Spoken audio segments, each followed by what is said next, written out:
My name's Jaime Poipoi and I'm from the South Island in New Zealand, the bottom. Okay, Jamie, just tell us why you want to tell the type of stories you're telling. Tell us a little bit about what type of stories they are and what drives you. Um, I am a traveller. I spent 11 years travelling and I found it really fascinating that when I met other cultures, how, although very different, how similar some of the things we had together, like music and art.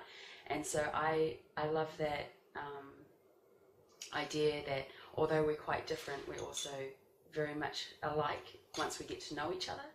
And so I feel I really want to share those stories. And how are you putting those influences into your filmmaking? Um, I generally use a lot of music and art, like visual metaphors, to show culture.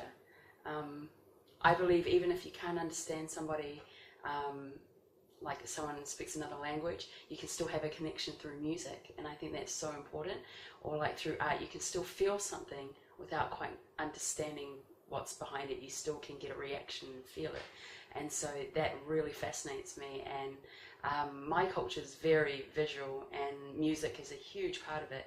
And I feel I could touch an international audience through the same mediums by sharing my culture that way. And how important is community to you in New Zealand, in the South Island, as a filmmaker?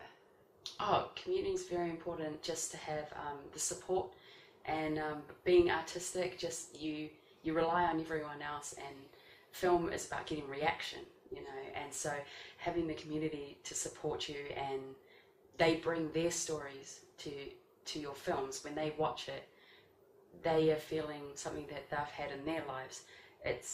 You wouldn't be able to do it without them. Some of our people who belong to Commonwealth writers don't live in communities like that. Some of them are very isolated. They are in countries where there's absolutely no film infrastructure at all. What your advice would you give to somebody in that position?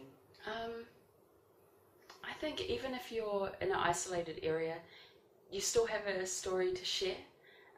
Whether you have cameras or not, you can still write something down.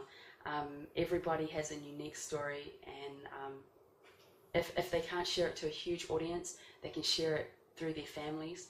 I love talk. I grew up with my grandparents, and I recently found out that my grandfather used to be an artist. He was a cartoonist, and that was something I never knew. He barely spoke English, and so just knowing those stories from your family, you can kind of find out who you are. So I think just share your story, write it down, just pass it on. Yeah. What's your next step, your dream film? What are you working on at the moment? At the moment, I'm developing a story called Tamoko. It's a foreign perspective on New Zealand.